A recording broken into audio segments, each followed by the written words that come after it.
We're going to plan all of our events this year. We're going to start off in May with a Spring Express event, a place for vendors to set up, craft vendors, art vendors, and food vendors. We'll have some music bands here, and then we will incorporate a car show with that as well. That's May 15th.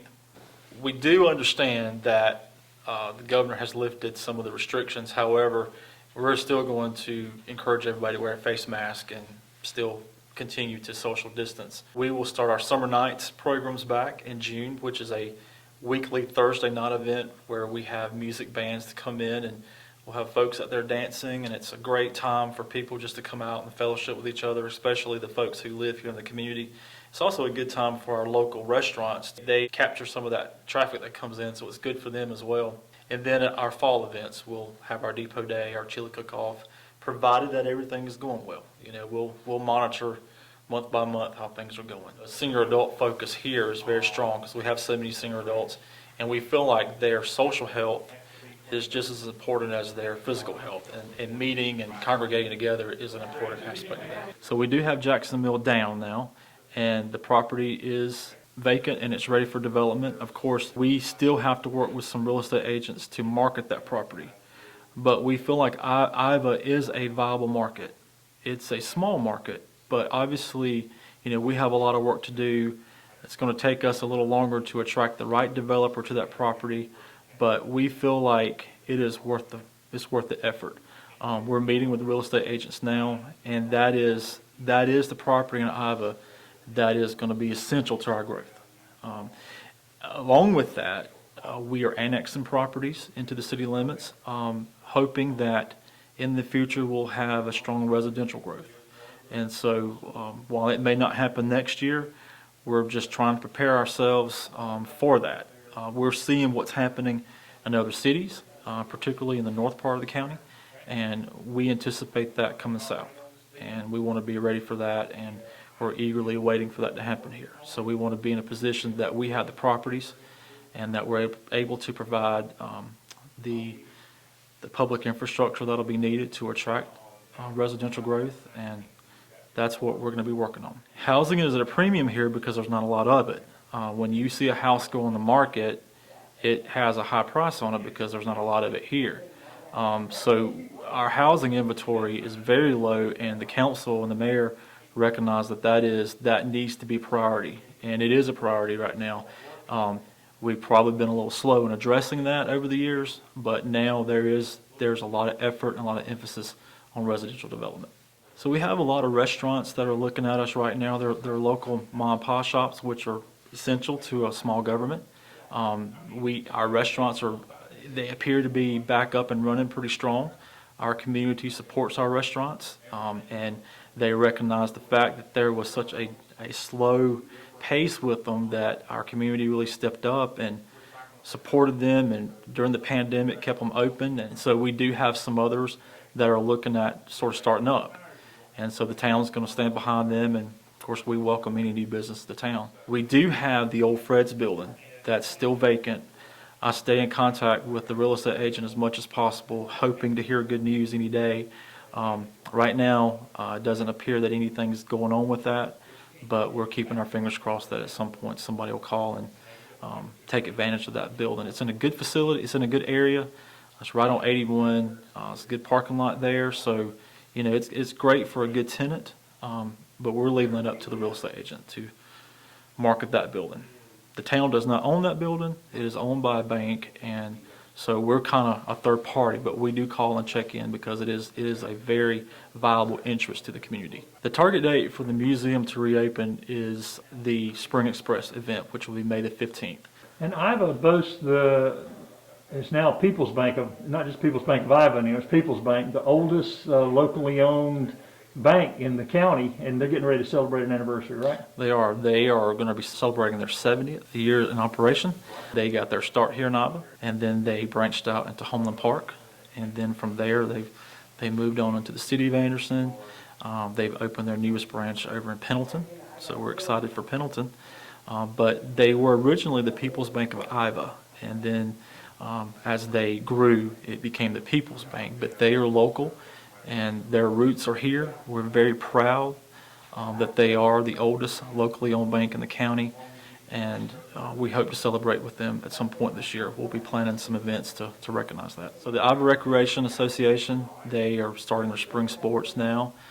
They'll be out, folks in the community will see them out in the ball fields. The Park-A-Bowie complex stays very busy. We have a great athletic association here and recreation association. Those guys do a great job with our local kids here, and they stay very busy. Iva has great partnerships with, of course, Anderson County, but we also have a great partnership with Abbeville County. We are on the Heritage Corridor, of course, and we are, West Carolina has a pretty strong footprint in this area, and so Iva, Abbeville, McCormick, we're all part of the footprint. West Carolina is they're a local telephone, and cable provider now, internet provider. And so they are a great sponsor and a great partner of this community. Have folks from Elberton, from Hartwell, who come over to Iva, just over the river, to commerce here. The lakes are a great area where Iva serves as a hub for the owners who have property on the lake. The residences the residential growth at the lake has really been a great benefit to our community. We are known as the gateway to the freshwater coast because there are several freshwater lakes here, and if you come to Iva, you're going to see boats, and you're going to see fishermen, and you're going to see a lot of hunters here as well because we have so many acres available. We're a very rural community, so we have a lot of acres available for hunting. Have all of these natural resources around us that are not highly densified. We're a rural community, and there's a lot to be thankful for in that. So our residential growth, of course, will change that as it happens. But again, we're excited about it. We're hoping it's going to happen down this way. I think it'll happen with people who are wanting to look for a more relaxed way of life, particularly people who are retired, who like to fish, who like to hunt, because we have it here. This is where it's at. We do have city roads that need repaired. We have city roads that need to be paved.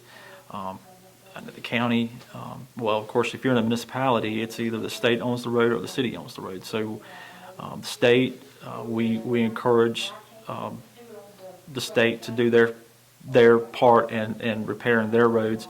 But the city, of course, we're limited in our resources. We're limited in our financial resources to repair roads. One road, to pave a road, could be, over $100,000.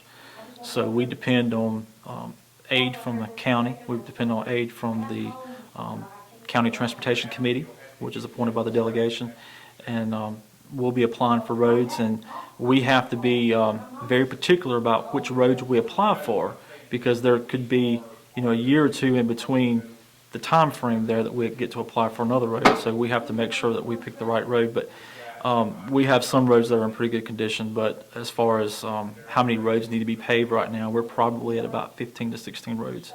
It's over $1 million. So it's not going to happen, not this year. But again, the state, we encourage the state to assess their roads and pave them when needed. They have more resources than we do. So we have a new police chief. Jason Hawkins served as the chief of police here for several years, and he retired back in January. And so the city council, the mayor and city council, appointed Mr. Shook Hamden as our new chief of police. He comes from Clemson, and we have been very pleased with his performance. In Iva, we have our police department, and we provide school resource officers to the 5 schools here, which is to Anderson School District 3, and we also have road officers. We have 5 road officers with a chief, and we do have the volunteer fire department, and we have a rescue squad. Now those are not ran by the town, but they have been a part of the town for years, and so we claim them, and we are partners together.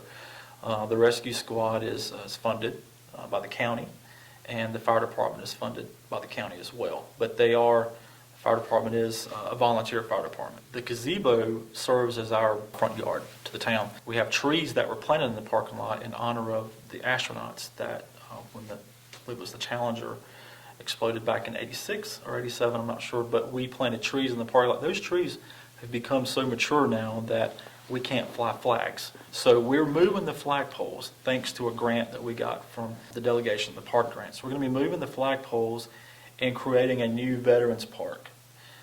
In doing that, we'll be creating a new plaza that'll have a new Veterans Monument. We'll be moving the flagpoles to that plaza and that memorial. So we're excited to see how that's going to turn out. That's going to be happening in just a couple of weeks. In addition to that grant, we also received 2 additional grants to build new picnic shelters at our 2 parks, one at East Lake Street Park and one at Elsie Evans Memorial Park. With those picnic shelters, we'll also be installing grills. We've noticed that our parks are used, especially in the spring and summer, for birthday parties, and so we want to have those amenities out there. In our town, we do allow folks to use those amenities free of charge. It's first come, first served, but so each park now will have 2 picnic shelters, and we'll have swings and playground equipment along with these newly installed grills.